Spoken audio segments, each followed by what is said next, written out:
Hello दोस्तों, नमस्कार। स्वागत है आपका हमारे YouTube channel be good ITI में। दोस्तों, वर्कशॉप कैलकुलेशन की जो निमी पैटर्न की जो पीडीएफ थी वह बिल्कुल इंग्लिश में थी। उसको हमने हिंदी में कन्वर्ट करके और आपको उनके आंसर का हल करवाने के लिए हमने वीडियो बनाए हैं। तो दोस्तों, इन वीडियो को आप कंप्लीटली देखिए। वर्कशॉप कैलकुलेशन में टोटल क्वेश्चंस निमी पैटर्न से आएंगे। ठीक है, तो ये निमी पैटर्न की हिंदी पीडीएफ हमने बनाई है। इसको हम टेलीग्राम चैनल पर भी शेयर कर देंगे। उसके पहले हम टोटल वीडियो कंप्लीट करेंगे, उसके बाद वहाँ शेयर की जाएगी। तो दोस्तों, आप कंप्लीटली इस वीडियो को पूरा देखें, इससे बहुत आपको फ़ायदा होगा। ठीक है, इस वीडियो को बिल्कुल भी ना छोड़ें, बिल्कुल कंप्लीटली पूरा वीडियो देखें, क्योंकि एक भी क्वेश्चन अगर छूट गया, वही एग्जाम में आ गया, तो आप समस्या में शामिल हो जाएगा। तो दोस्तों, इन वीडियो को आप कंप्लीटली पूरा देखें। ठीक है, वीडियो पसंद आया हो तो अंतिम में लाइक जरूर करें, और चैनल को अगर आपने अभी तक सब्सक्राइब नहीं किया तो चैनल को जल्दी से सब्सक्राइब कर लें, ताकि आप सभी प्रकार की नोटिफिकेशन वीडियो की तुरंत आपको मिले। ठीक है, तो दोस्तों, पहला क्वेश्चन किस प्रकार से था निम्मी का, जो कि है घर्षण का नियम कौन सा है। यहाँ पर पहला क्वेश्चन पूछा गया है कि घर्षण का नियम कौन सा है। तो क्या घर्षण का नियम बल क्षेत्र पर स्वतंत्र है और संपर्क सतहों का आकार। बी ऑप्शन है घर्षण बल सामान्य प्रतिक्रिया के विपरीत अनुपातिक है। सी ऑप्शन घर्षण बल गति की एक ही दिशा में कार्यरत है। डी ऑप्शन है घर्षण बल संपर्क सतह की प्रकृति पर निर्भर नहीं है। तो इसका आंसर जो होगा ना दोस्तों, वह बिल्कुल करेक्टली आंसर हो जाएगा। ए ऑप्शन आपका करेक्ट आंसर होगा। दोस्तों, यहाँ समझाने का समय अभी नहीं है, क्योंकि एग्जाम आपके आ चुके हैं, वीडियो और क्वेश्चन बहुत सारे हैं। ठीक है, तो यहाँ ए ऑप्शन ये आप कंप्लीटली आपके हिसाब से देख लेना। फटाफट से अपन पीडीएफ को कंप्लीट कर लेते हैं। दूसरा क्वेश्चन है घर्षण बल की दिशा क्या है। घर्षण बल की दिशा क्या है, जब क्या है कि एक गतिशील वस्तु के खिलाफ, मतलब क्वेश्चंस को आप समझ लेना, वैसे समझाने का पूरा प्रयास करूंगा मैं। एक गतिशील वस्तु के खिलाफ घर्षण बल की दिशा क्या है, तो वस्तु के लिए इच्छुक, वस्तु की विपरीत, वस्तु के समांतर, वस्तु के लंबवत। तो दोस्तों, इसमें आंसर रहेगा आपका बी। अगला क्वेश्चन है जो कि है तीसरा, वह है कौन सा बल सीधे अनुपातिक होता है किसके, संपर्क सतहों के बीच सामान्य प्रतिक्रिया। मतलब संपर्क सतहों के बीच सामान्य प्रतिक्रिया का कौन सा बल सीधे अनुपातिक होता है। तो क्या खींचने वाला बल, धक्का बल, घर्षण बल या सहयोगी बल। तो दोस्तों, इसका आंसर होगा सी, घर्षण बल। ठीक है, अगला क्वेश्चन है जो कि है निम्न में से कौन किसके बीच में कार्य करता है, यानी कि पहिए और सड़क के बीच कौन किसके बीच कार्य करता है। यदि वाहन चलने में समक्ष हो, मतलब वाहन जब चल रहा हो, तो पहिए और सड़क के बीच कौन सा कार्य होता है। तो क्या घर्षण, जंग, कटाव या मोशन। तो दोस्तों, क्या होता है इसके बीच, इसके बीच होता है आपका घर्षण। अगला क्वेश्चन है जो कि है उपयोगी घर्षण कौन सा है। उपयोगी घर्षण यहाँ पर पूछा गया है, क्या सिलेंडर में छल्ले, crank shaft bearing, wheel hub bearing या ब्रेक शू लाइनिंग। तो दोस्तों, इसका आंसर होगा ब्रेक शू लाइनिंग। अगला क्वेश्चन है व्यर्थ घर्षण किसे कहते हैं। व्यर्थ घर्षण किसे कहते हैं, तो क्या रियर एक्सल गियर, फर्श पर टायर, ब्रेक शू लाइनिंग या क्लच अस्तर। तो दोस्तों, इसका आंसर होगा रियर एक्सल गियर। ये आपका आंसर करेक्टली आंसर हो जाएगा। अगला क्वेश्चन है 7वें नंबर का, जो कि है कौन सा घर्षण बल पर निर्भर करता है। धातुओं का प्रकार, संपर्क सतहों, संपर्क धातुओं की मात्रा और धातुओं की गुणवत्ता। तो दोस्तों, यह आंसर होगा आपका बी ऑप्शन, जो कि है संपर्क सतहों। अगला क्वेश्चन है दोस्तों, जो कि है घर्षण का गुणांक किस प्रकार व्यक्त किया जाता है। घर्षकों का जो गुणांक होता है किस प्रकार व्यक्त किया जाता है। तो क्या ए ऑप्शन है इसे बल और क्षेत्र के अनुपात के रूप में व्यक्त किया जाता है। बी ऑप्शन है यह घर्षण बल और बीच के अनुपात है सामान्य प्रतिक्रिया में। यह सामान्य प्रतिक्रिया के बीच का अनुपात है वस्तु का द्रव्यमान के साथ, या इसे वजन के अनुपात के रूप में व्यक्त किया जाता है सामान्य प्रतिक्रिया में। तो दोस्तों, इसमें से जो ऑप्शन आपका करेक्ट होगा वह बी ऑप्शन, यानी कि सामान्य प्रतिक्रिया में घर्षण बल के बीच का अनुपात, यह आपका करेक्ट आंसर हो जाएगा। अगला क्वेश्चन है क्या गुणांक ज्ञात करने का सूत्र, क्या टकराव का गुणांक ज्ञात करने का सूत्र कौन सा है। तो ऑप्शन है माइक्रो बराबर एफ इंटू डब्ल्यू, माइक्रो बराबर डब्ल्यू अपॉन एफ, या माइक्रो अपॉन रेजिस्टेंस बटा वाट, डब्ल्यू यानी कि वाट, आर यानी कि रेजिस्टेंस। यहाँ पर है माइक्रो बराबर फोर्स बटा वाट। तो दोस्तों, इसमें से आंसर होगा आपका डी ऑप्शन, जो कि करेक्टली आंसर हो जाएगा। माइक्रो बराबर फोर्स यानी कि बल है ना, बटा वाट। ये आपका आंसर करेक्ट आंसर रहेगा। अगला जो क्वेश्चन है वह है गुणांक को दर्शाने के लिए किस चिन्ह का उपयोग किया जाता है? घर्षण गुणांक। यहाँ पर क्या है कि हिंदी किया ना हमने इंग्लिश का, तो थोड़ा बहुत इधर उधर शब्द हो चुके हैं, तो इनको मैनेज कीजिएगा कि घर्षण का गुणांक को दर्शाने के लिए किस चिन्ह का उपयोग किया जाता है? तो अल्फा, माइक्रो, बीटा या गामा। तो दोस्तों इसका आंसर होगा वह होगा म्याओ यानी कि माइक्रो। ठीक है, अगला क्वेश्चन है वह है 11वें नंबर का, यदि दो वस्तुएं हो तो किस प्रकार का घर्षण कहलाता है? आराम से संपर्क में। जब आराम से संपर्क में दो वस्तुएं हो तो किस प्रकार का घर्षण कहलाता है? स्लाइडिंग घर्षण, रोलिंग घर्षण, स्थैतिक घर्षण या कोणीय घर्षण। तो दोस्तों इसमें से आंसर होगा सी ऑप्शन, स्थैतिक घर्षण। अगला क्वेश्चन है जो कि है कौन सा कथन सत्य है यानी कि सही है? ए ऑप्शन जो है वह कह रहा है सीमित घर्षण फिसलने वाले घर्षण के बराबर है, रोलिंग घर्षण स्लाइडिंग से अधिक है, टकराव के समय फिसलने वाला घर्षण हमेशा सीमित करने से कम होता है टकराव के समय, या सीमित घर्षण हमेशा फिसलने से कम होता है टकराव के समय। तो दोस्तों इसमें से जो आपका आंसर होगा सी ऑप्शन करेक्ट आंसर होगा कि टकराव के समय फिसलने वाला घर्षण हमेशा सीमित करने से कम होता है। अगला क्वेश्चन है 13वें नंबर का, बल ज्ञात करने का सूत्र क्या है? यदि वस्तु सिर्फ विमान के ऊपर ले जाना हो, विमान से जब अपन वस्तु को ऊपर ले जाते हैं तब बल ज्ञात करने का सूत्र क्या होगा? तो कौन सा होगा?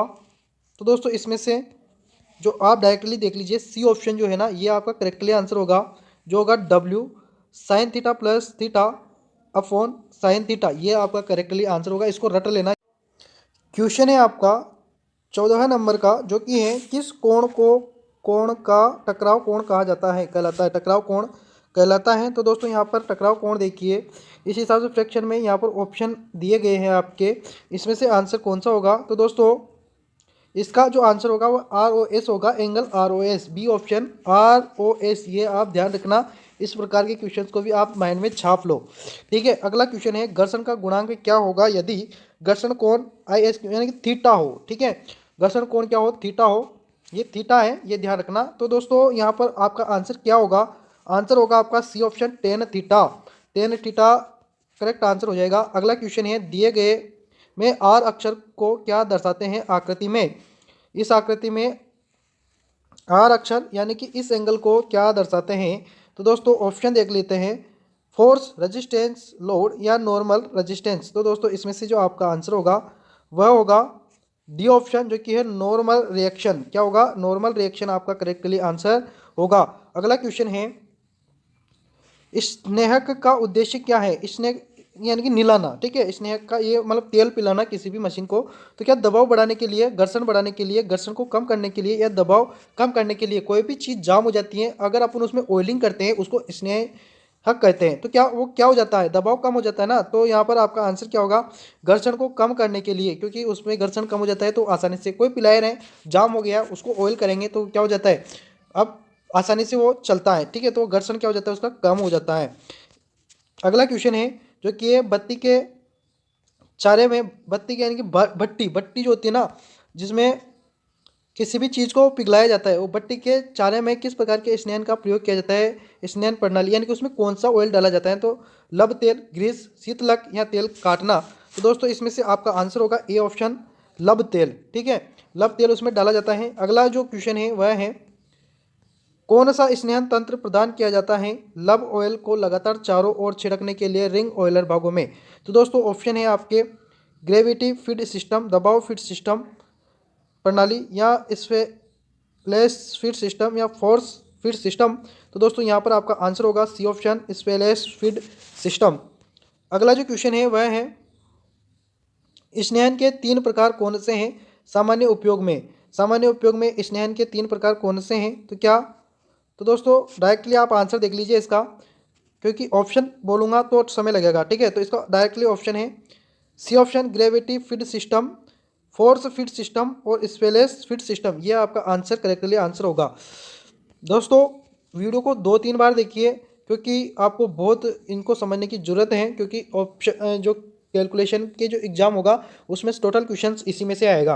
ये 100% गारंटी के साथ आप लेकर चलिए। ठीक है, अगर नहीं आते तो कमेंट कीजिएगा कि नहीं आए। ठीक है, तो विश्वास रखिए हम पर, कौन सी स्नेहन प्रणाली तेल छिद्रों पर नियोजित करती है मशीन में? तो दोस्तों इसमें आपका आंसर है ऑप्शन ग्रेविटी फीड सिस्टम।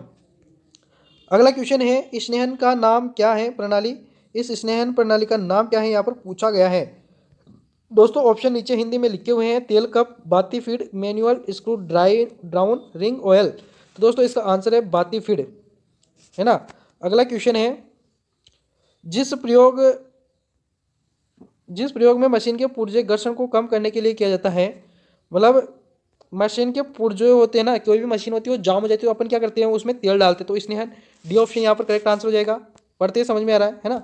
अगला क्वेश्चन है कि का उपयोग करने का मुख्य उद्देश्य क्या है? इंजन चलती भागों को स्नेहन तेल, यानी कि चलते हुए इंजन में स्नेहन करने का उद्देश्य क्या होता है? तो घर्षण को कम करने के लिए। बी ऑप्शन यहाँ पर भी करेक्ट आंसर, वैसे वैसे सेम टू सेम। ठीक है, अगला क्वेश्चन है जो कि है, कौन सा कथन सही है? इसमें से कौन सा कथन सही है? तो दोस्तों देखते पढ़ते हैं, स्नेहक जंग को रोकने के लिए कार्य करता है। स्नेहन जंग को रोकने के लिए कार्य करता है, बिल्कुल सही है। स्नेहन एक मुहर के रूप में कार्य करता है, नहीं। स्नेहन ईंधन के रूप में कार्य करता है, बिल्कुल नहीं, क्योंकि ईंधन के रूप में कार्य नहीं करता वरना मशीन जल सकती है। स्नेहन एक फिल्टर के रूप में कार्य करता है, बिल्कुल नहीं। ए ऑप्शन यहाँ पर आपका करेक्ट आंसर हो जाएगा। अगला अगले क्वेश्चन पर चलते हैं, जो कि है, किस के द्वारा मशीन की दक्षता का कारण बनता है स्नेहन बनाए रखना? तो स्नेहन बनाए रखना यानी कि अगर आप मशीन में बराबर ऑयलिंग करेंगे तो मशीन की दक्षता बढ़ेगी या घटेगी? तो क्या होगा? दक्षता बढ़ेगी। ए ऑप्शन यहाँ पर आपका करेक्टली आंसर हो जाएगा। बहुत ही सिंपल से क्वेश्चन है, देखते ही समझ में आते हैं। ठीक है, अगला क्वेश्चन है जो कि है, प्रयुक्त यंत्र का नाम क्या है? इस यंत्र का नाम क्या है? यह स्नेहन के लिए है, मतलब ऑयलिंग करने के वाला यंत्र है। इसका नाम क्या है? तो क्या तेल कैन, स्वचालित hydraulic type pressure gun, T handle pressure gun या प्रेशर ग्रीस गन? तो दोस्तों इसका जो नाम है वह क्या है यहाँ पर पूछा गया है, तो यह है टी हैंडल प्रेशर गन। ठीक है, सी ऑप्शन यहाँ पर आपका करेक्ट आंसर होगा। अगले क्वेश्चन पर चलते हैं, जो कि है, स्नेहन का कौन सा सिद्धांत हो सकता है कार्यरत? यह कौन सा सिद्धांत हो सकता है? यहाँ पर इसका चित्र दिया गया है, ये कौन सा स्नेहन की प्रक्रिया है? तो दोस्तों इसमें से जो आपका आंसर आएगा वह सी ऑप्शन करेक्ट आंसर होगा, जो कि है gravity feed system. Gravity feed system ये करेक्टली आपका आंसर होगा। अगले क्वेश्चन पर चलते हैं, जो कि है, शीतलक किस प्रकार स्नेहन के रूप में कार्य करता है? शीतलक जो होता है ना, वह किस प्रकार स्नेहन के रूप में कार्य करता है? तो दोस्तों गर्मी दूर ले जाने के लिए। ठीक है, शीतलक यानी कि ठंडक, ठंडक है, गर्मी को दूर ले जाने के लिए। ठीक है, कितना सिंपल सा क्वेश्चन है। अगला क्वेश्चन है, जो कि है, किसी पिंड को गति करने के लिए आवश्यक बल क्या है? जब क्या होता है कि द्रव्यमान का 1000 किग्रा, यदि घर्षण का गुणांक यहाँ पर 0.4 है, तो मान लीजिए कि 1 किलोग्राम बराबर 10 टन है। यहाँ टन है, टन के हिसाब से तो यहाँ पर आपको निकालना है। तो दोस्तों इसका जो आंसर होगा वह होगा ए ऑप्शन। क्यों? क्योंकि इसको आपको इससे गुणा करना है, उसी के साथ 10 से भी गुणा करना है। क्यों? क्योंकि 1 किग्रा बराबर 10 टन है ना। कैसे करोगे? देखिए मैं बता देता हूँ। द्रव्यमान और घर्षण गुणांक गुणा होते हैं, उसी के पहले 1 किग्रा बराबर 1 टन होता है, 10 टन होते हैं, तो आप क्या करोगे? 1000 किग्रा है, 10 टन है। समझ रहे होंगे, फिर से मैं आपको समझा देता हूँ क्लियरली कि 1 किग्रा बराबर 10 टन होता है, तो 1000 बराबर कितना होगा? 10,000 हो जाएगा। अब आपको गुणा करना है किससे? 0.4 से। जब आप 0.4 से गुणा करोगे तो आपका आंसर आ जाएगा 4000। यह आपका ए ऑप्शन यहाँ पर करेक्ट आंसर हो जाएगा। अगला क्वेश्चन है, यदि कोई बल हो तो घर्षण का गुणांक क्या होगा? जब क्या होता है कि 35 किलो द्रव्यमान के एक पिंड को स्थानांतरित यानी एक जगह से दूसरी जगह ले जाने के लिए 30 टन की आवश्यकता होती है। तो दोस्तों इसका आंसर होगा वह होगा सी ऑप्शन, जो कि करेक्टली, इसको आप माइंड में छाप लें, समझने की ज़्यादा समय अपने पास नहीं है। 0.0857 यह आपका आंसर करेक्टली आंसर होगा। अगला क्वेश्चन है, जो कि है, ए को स्थानांतरित करने के लिए कितने बल की आवश्यकता होती है? वस्तु का भार जब 20 किग्रा हो, यदि एम का मान 0.24 है। तो दोस्तों इसका भी आंसर आप माइंड में छाप लें। ए ऑप्शन यहाँ पर करेक्ट आंसर होगा 4.8। कुछ नहीं करना, इसको इससे गुणा कर देना, आपका आंसर यही रख देना। ठीक है, अगला क्वेश्चन है, किस वस्तु का भार किसी वस्तु का भार कितना स्थानांतरित किया जा सकता है 30 किलो के बल से यदि घर्षण का गुणांक 0.0125। इसमें भी क्या करना है आपको, इससे इसको गुणा कर देना है और आपका आंसर आ जाएगा। दोस्तों इसमें आपको गुणा करने के बाद कुछ करना, जो कि इस हिसाब से आप इसको भी माइंड में छाप लें। ठीक है, तो इसका आंसर आपका आ जाएगा 24,400 किग्रा। इसको भी माइंड में छाप लें। अगला क्वेश्चन है, यदि एक भार है तो झुकाव कोण क्या है। 150 किग्रा का संतुलन में है और मी का मान 0.5773 है। तो दोस्तों सेम क्वेश्चन आ रहे हैं, इसका आंसर होगा ए ऑप्शन। ठीक है, 30 डिग्री। अगला क्वेश्चन है, केवल एक को खिसकाने के लिए कितने बल की आवश्यकता होगी। एक क्षैतिज मेज पर 20 किग्रा की वस्तु पड़ी है यदि। तो दोस्तों इसका भी आंसर, आपका जो आंसर आएगा वह करेक्टली आंसर हो जाएगा दोस्तों 4 किलो। इसको इससे गुणा करना है, ज़्यादातर कोशिश करना है इसको इससे गुणा करने की, आपके आंसर निकल के आ जाएंगे। अगला क्वेश्चन है 36 नंबर का, जो कि है 20 किलो को स्थानांतरित करने के लिए आवश्यक बल क्या है। घर्षण गुणांक वाली वस्तु 0.24 है। दोस्तों यहाँ पर भी सेम वैसा का वैसा ही क्वेश्चन है, इसमें भी आपका आंसर आ जाएगा। जब आप 0.4 को इंटू करेंगे 2 जीरो से, तो आपका आंसर निकल के आएगा 0.48। ठीक है, ये आपका करेक्टली यहाँ पर आंसर हो जाएगा। अगला क्वेश्चन है, ए को खींचने के लिए घर्षण का गुणांक क्या होगा। 40 किलो के बल से 400 किलो का भार है। तो दोस्तों इसमें आपको कुछ नहीं करना, अब इसमें आपको उल्टा करना है, क्योंकि इसमें किलो भार दे दिया है और किलो। तो आपको इसमें करना क्या है, इसमें आपको करना क्या है दोस्तों, इसमें आपको करना क्या है दोस्तों, आपको भाग दे देना है किसको किसमें। तो आपको भाग देना है 400 में, 40 में 400 का भाग देना है। जब आप भाग दोगे तो इसको इससे काट देंगे और यहाँ पर इसमें भाग जाएगा 0.1 आपका आंसर आ जाएगा।